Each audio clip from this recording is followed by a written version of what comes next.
셰클턴의 위대한 항해라는 책이 있는데요. 이 책은 이 탐험 시대의 마지막 탐험가, 마지막 그 영웅, 어니스트 셰클턴이라는 이 남극 원정, 그 남극 대륙을 정복했던 그 선장에 대한 실화를 기록하고 있습니다. 이 셰클턴이라는 이 사람이 언젠가는 이 남극점을 한번 정복해야 되겠다 이런 마음을 막 먹고 있었는데, 엔듀런스라는 배를 타고 이 27명과 함께 우리는 남극 대륙을 최초로 정복하는 그런 팀이 되자 이렇게 해가지고 이제 떠나는 거죠. 근데 여러분, 아니나 다를까 이 배가 침몰하게 돼버린 겁니다. 이런 어려움 속에서 결국은 다 가라앉기 전에 육지를 밟게 됩니다. 이 사람들이 출정하고 497일 만에 육지를 처음으로 밟게 되는 거죠. 단단하고 가라앉지 않는 축복의 땅이다 이렇게 기록을 했대요. 자신들이 축복의 땅이라고 불렀던 그 축복의 땅이 실제로는 폭이 30m, 길이가 15m였던 거예요. 거기에 총 여러분 28명이 그 땅에서 비비고 있으니 사람의 마음이 금세 바뀌는 거예요. 축복의 땅이 금세 바뀌는 겁니다.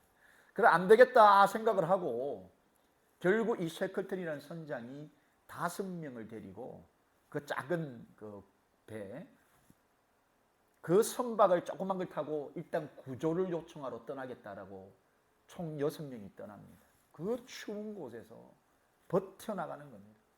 근데 결국은 여러분, 이런 극한의 상황 가운데 단 한 명도 죽지 않고 낙오하지 않고 다 돌아올 수 있었답니다. 근데 그 이유를 많은 전문가들이 분석하면서 또 그 선장에게 물어보는데, 그 이유를 어떻게 대답을 하냐면 인간에 대한 사랑, 그리고 생명에 대한 애착. 여러분, 이게 있었다라는 거예요. 인간에 대한 사랑. 특별히 우리가 예수 믿는 사람으로, 성도로서 이 땅을 살아가면서 이 사람이 얼마나 중요한지, 인간이 얼마나 존귀한 존재인지. 전도의 현장이 여러분 많은 경우 이 탐험 시대의 항해와 비슷하다는 겁니다. 어렵고 힘든 난관을 만납니다. 낙심하고 낭망하고 무너지고 실패하는 그런 이들이 얼마나 많은지 모릅니다. 그런데 그들 가운데 있었던 생명에 대한 그 애착, 인간에 대한 그 사랑, 이것이 전도의 현장에서 성도들에게 주는 큰 의미와 도전이 있다는 거죠. 그래서 오늘 우리가 이제 전도의 현장을 우리가 다 살아가는 성도이고 제자인데, 우리에게 주는 영적인 교훈, 그런 도전 2가지를 말씀을 통해서 나누겠습니다. 그 첫 번째, 여러분, 전도는 예수님 보고 가는 거라는 겁니다. 예수님을 바라봐야 된답니다. 전도는 예수님 보고 가는 거라는 거죠.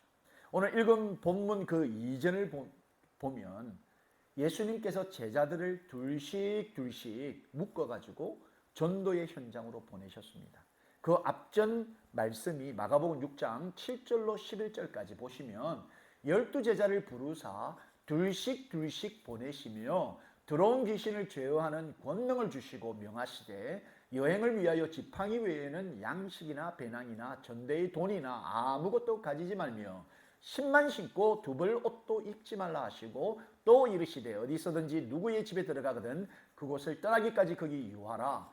어느 곳에서든지 너희를 영접하지 아니하고 너희 말을 듣지도 아니하거든 거기서 나갈 때에 발 아래 먼지를 떨어버려 그들에게 정글을 삼으라. 이렇게 말씀하셨습니다. 예수님께서 제자들을 전도의 현장으로 내보내시면서 크게 2가지를 강조하셨습니다. 첫 번째, 돈과 물질 의지하지 말라는 겁니다. 돈, 물질 의지하는 순간부터 영혼 구원 못한다는 겁니다. 영혼 구원을 위해서 돈과 물질이 필요하다면 그건 하나님이 공급하시겠다는 겁니다. 너희가 그것을 염려하지 말라는 거예요. 그것을 생각하지 말라는 겁니다. 의지하지 말라는 겁니다.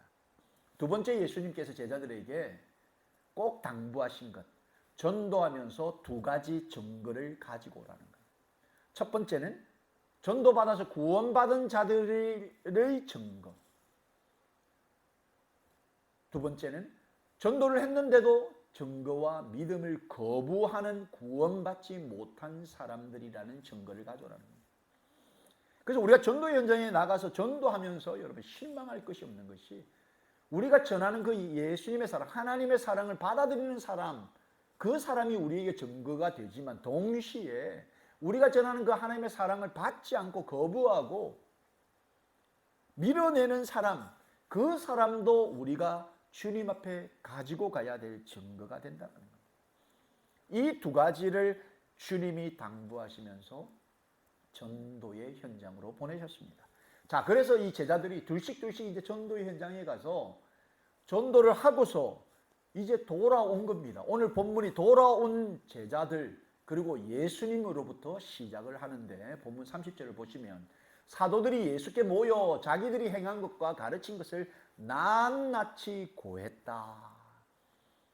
여러분 전도의 현장으로 떠났던 이 제자들이 예수님 앞에 다 모인 겁니다. 다시 마주친 겁니다. 그러니까 오자마자 이 제자들이 예수님 앞에 자기들이 무엇을 행하고 무엇을 가르쳤는지 낱낱이 고했다라는 겁니다. 낱낱이 보고한 거예요. 말씀을 드린 겁니다. 제자들이 나누는 이 이야기를 예수님께서 하나도 빠뜨리지 아니하시고 다 들어주시는 겁니다. 이게 주님입니다.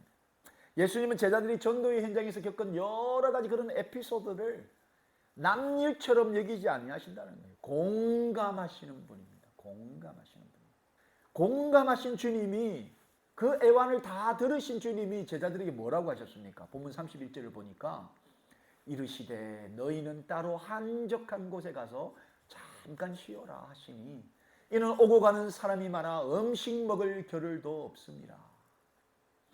얼마나 사람에 치여서 뭐 하나 제대로 먹으면서 자신을 돌아볼 그런 여유도 없는 제자들, 그들의 형편을 잘 아신다는 거예요. 그래서 제자들에게 잠깐 쉬어라. 그래서 여러분 마태복음 11장 27절 28절에 보면 수고하고 무거운 짐진 자들아 다 내게로 오라. 내가 너희를 쉬게 하리라. 하나님의 능력을 위임받은 예수님께서 모든 것을 모르지 않으시는 그 능력의 소유자 되신 예수님께서 수고하고 무거운 짐진 우리들에게 다 오라는 겁니다. 오라는 거예요. 내가 너희를 쉬게 하리라. 그래서 여러분 참된 쉼이 바로 예수님께 있다라는 겁니다. 예수님께 있다라는 겁니다. 이 땅을 살아가면서 여러분 사람 살리고 영혼 구원하는 그런 어렵고 힘든 삶을 살아가는 우리에게 주시는 위로의 말씀이 바로 주님께 오라는 겁니다.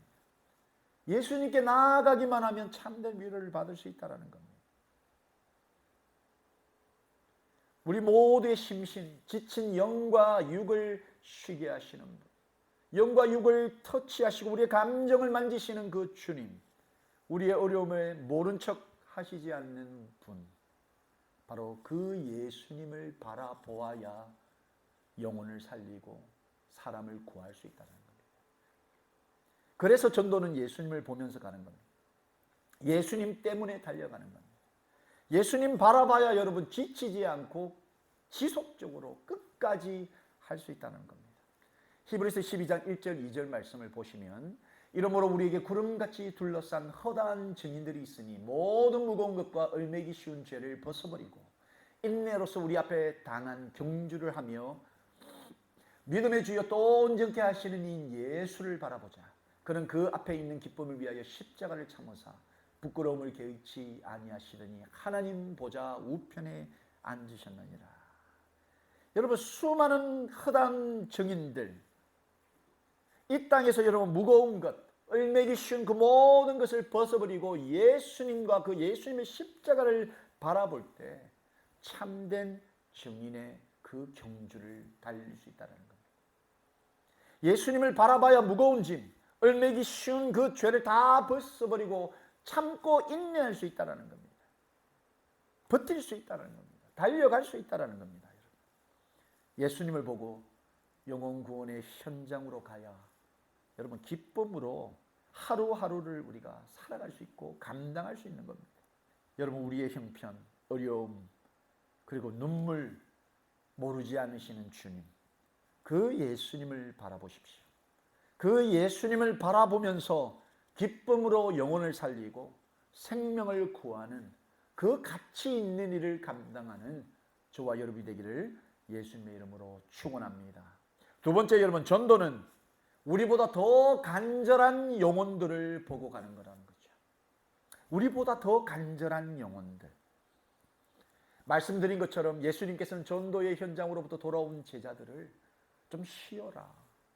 그들의 마음, 그들의 형편, 그들의 상황들을 공감하시면서 32절에 이에 배를 타고 따로 한적한 곳에 갈새. 예수님의 그 부탁과 배려의 말씀에 이제 예수님과 제자들이 배를 타고 따로 한적한 곳으로 이제 가게 되었습니다. 근데 여러분 여기에 말씀에 한적한 곳이라는 것이 황폐한 곳, 광야를 의미한다는 겁니다. 황폐한 곳, 광야. 아니 전도 현장에서 사람에게 시달리고 고생하고 참 그 노고를 취하기 위해서 좀 쉬러 가자고 하시면 좀 좋은 데를 가야 되는 거 아닙니까? 여러분 우리가 1년 중에 이제 휴가를 많이 기다리죠. 한 해 동안 열심히 일한 스스로에게 주는 그 위로, 휴가. 여러분 휴가를 좋은 데 가지 고생하는 데 가려는 사람이 없죠. 왜 예수님이 그러면 전도의 현장에서 고생하고 수고하고 돌아온 그들을 위로하시면서 따로 한적한 그 황폐하고 광야 같은 곳으로 가자고 하셨을까? 여러분, 이 영혼 구원의 가치, 이 가치를 깨달은 성도나 제자들의 이 재충전의 장소가 여러분 광야라는 겁니다. 황폐한 곳이라는 겁니다. 이 광야와 황폐한 곳이 무슨 의미냐면 하나님 없이는 안 되는 장소라는 겁니다. 하나님 없이는 안 되는 장소. 화려하고 좋고 뭐 안락하고 편안하고 걱정 염려가 없는 곳으로 데려가시는 것이 아니고 하나님이 없으면 아무것도 공급받지 못하는 장소, 그 광야로 가자는 거예요. 여러분 이게 역설적인 것 같지만 성도들이 재충전하는 장소가 하나님이 없으면 안 되는 그곳, 그게 바로 재충전의 장소라는 겁니다. 여러분 모든 것이 결핍되어 있어서 하나님 아니고서는 감당이 안 되는 그곳, 그게 바로 성도의 쉼의 장소라는 겁니다. 그게 성도의 재충전의 장소라는 겁니다.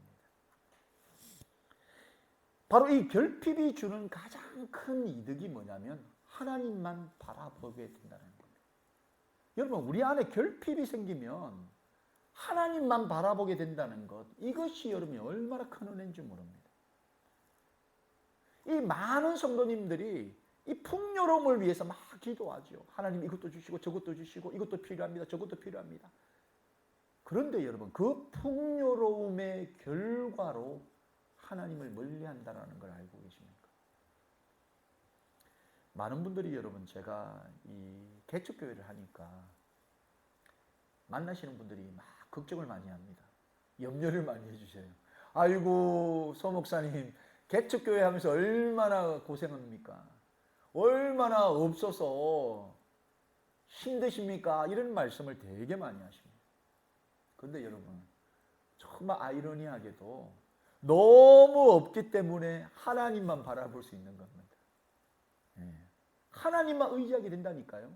이 서목사가 개척교회 하면서 사람도 없고 뭐 물질도 없고 뭐 여러 가지 없는 것이 많지만 오히려 그 결핍을 통해서 하나님만 의지하고 하나님만 바라보고 아무도 없는 빈 예배당에서 홀로 기도하면서 홀로 하나님을 향하여서 눈물을 쏟아내면서 위로받고 격려받고 재충전을 하게 된다는 겁니다, 여러분. 이게 놀라운 광야가 주는 큰 위로라는 겁니다. 예수님이 그걸 모르지 않으셨기 때문에 제자들, 수고하고 참 피곤한 그 제자들과 함께 따로 한적한 곳, 광야, 거친 땅으로 가자라고 하신 그 이유는 바로 하나님으로부터만 오는 그 위로, 격려로 재충전 받자라는 겁니다. 하나님이 아니면 절대 안 되는 그곳, 완벽하게 그곳에서 하나님으로 재충전하는 것. 여러분, 이게 놀라운 은혜라는 겁니다.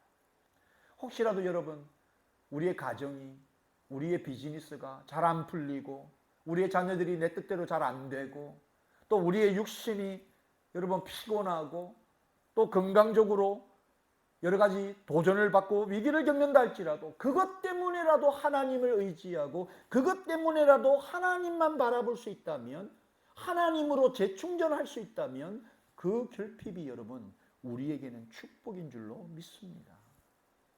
그렇게 재충전하려고 예수님과 제자들이 떠나고 있는데, 여러분 또 이걸 어떻게 알았는지, 이 예수님과 제자들, 배를 타고 가고 있는 사람들을 본 사람들이 있습니다. 그게 본문 33절에 그들이 가는 것을 보고 많은 사람들이 그들인 줄 안지라 모든 고을로부터 도보로 그곳에 달려와 그들보다 먼저 갔더라. 여러분, 예수님과 제자들이 이제 장소를 이동하기 위해서 배를 타지 않았습니까? 배를 타고 떠나는 그들을 많은 사람들이 봤다는 겁니다. 그런데 그것을 보고 그들이 어떻게 했습니까? 도보로 걷기 시작하는 겁니다. 걷다가 여러분 어떻게 되었습니까? 달리기 시작하는 겁니다. 결론이 어떻게 됐죠?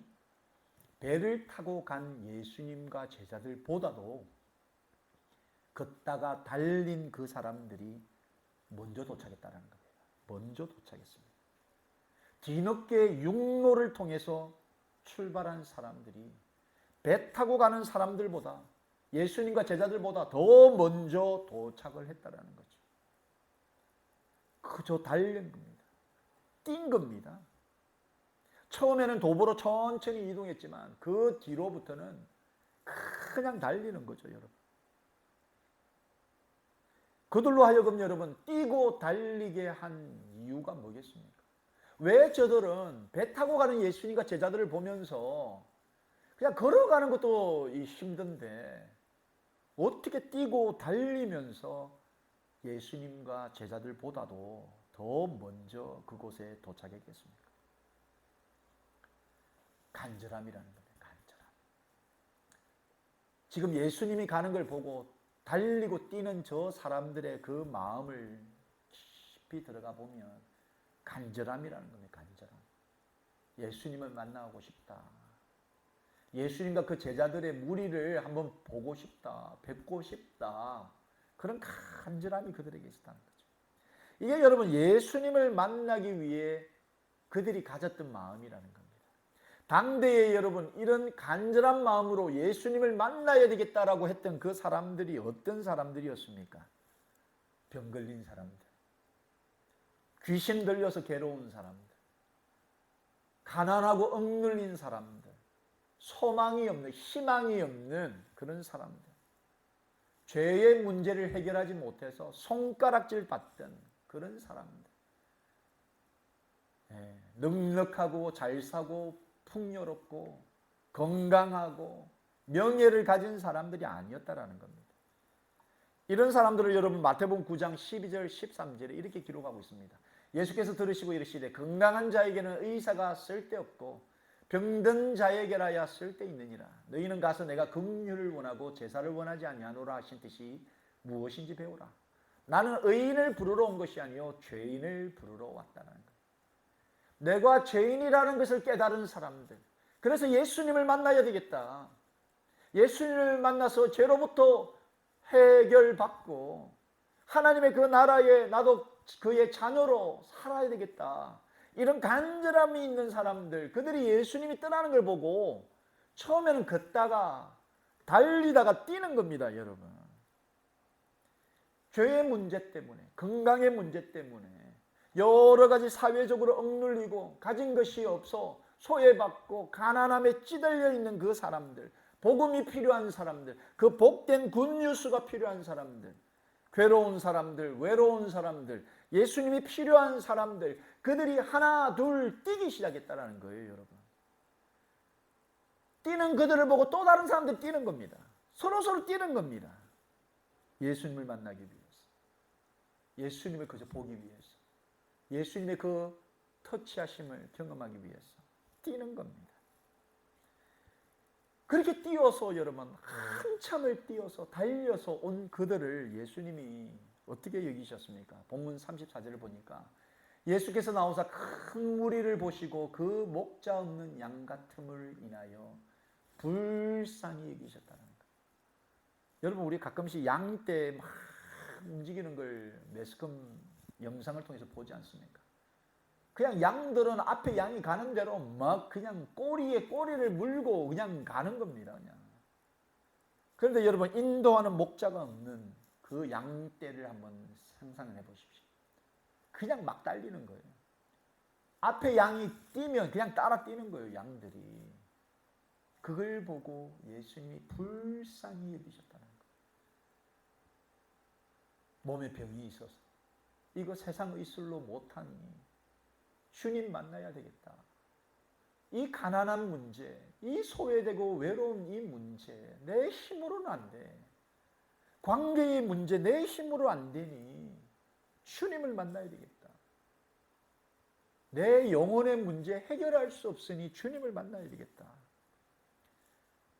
그런 여러 가지 문제를 안고 뛰어 달려서 주님 앞으로 나온 그들을 예수님이 불쌍히 여기신 겁니다. 여러분, 얼마나 불쌍하고 안타까운 형편을 가진 사람들입니까? 어디 가서 하소연할 데가 없는 겁니다. 그런데도 예수님을 만나겠다고 뛰는 겁니다. 달리는 겁니다. 이게 바로 우리가 전도의 현장에서 만나는 한 사람 한 사람의 형편이고 마음이라는 겁니다. 이 사람들을 봐야 여러분 영혼 구원의 현장으로 달려갈 수 있는 겁니다. 이 사람들의 마음을 헤아릴 수 있고 이 사람들의 마음을 공감할 수 있어야 우리는 전도의 현장으로 갈 수 있다는 겁니다. 여러분, 이 사람들의 마음이 때로는 믿는 우리보다도, 믿는 제자들보다도 더 간절할 때가 있다는 겁니다. 더 간절할 때가 있다는 겁니다. 믿는 성도보다도 믿지 않는 그들의 마음이 더 무너지는 경우들이 있다는 겁니다. 믿는 우리보다도 오히려 믿지 않는 저들이 더 복음이 필요하고 사랑과 섬김이 필요한 그런 마음을 가지고 있다는 겁니다. 그리고 믿는 우리에게 없는 간절함이 그들에게 있다는 겁니다. 제자들의 입장을 한번 보십시오, 여러분. 우리는 배를 타고 잘 가고 있는데, 여러분, 도보로 우리보다 더 간절한 마음을 가지고 뛰고 달리는 불쌍한 영혼들,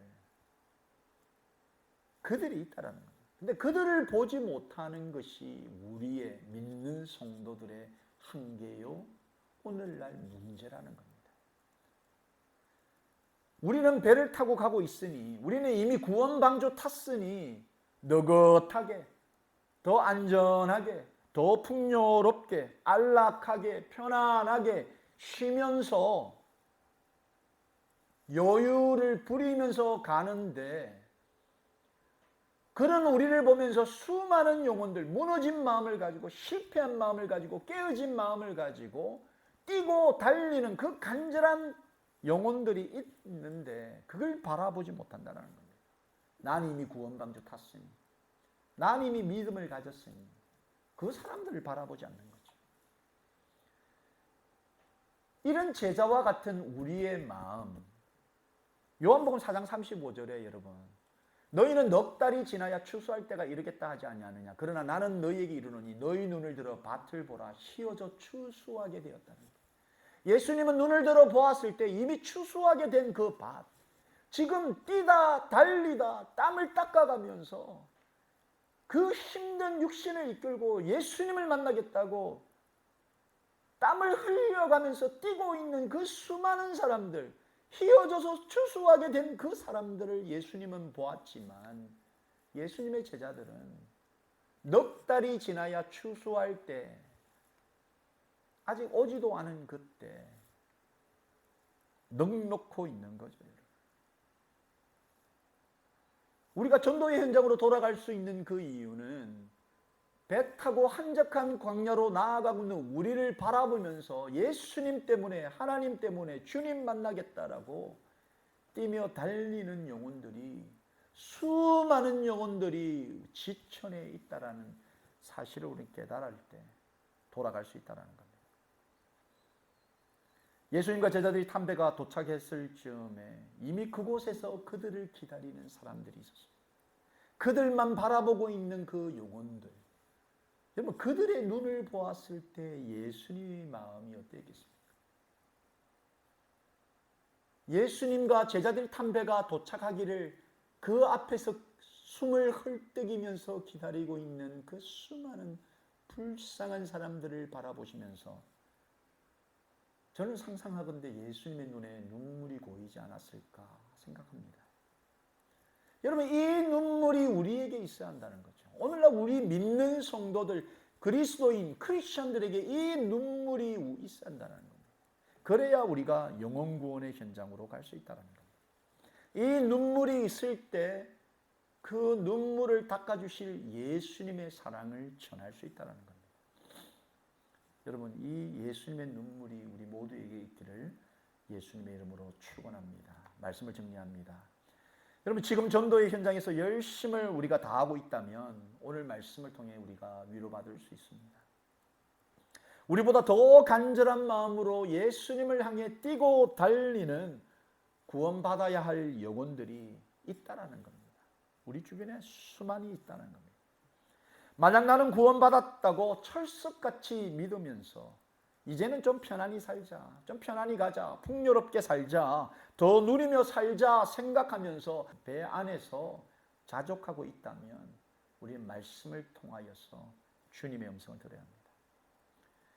믿는 성도들의 안식은 결핍의 땅, 바로 하나님이 아니면 안 되는 광야로 말미암아서 재충전받는, 바로 광야야말로 재충전의 땅임을 깨달아야 합니다.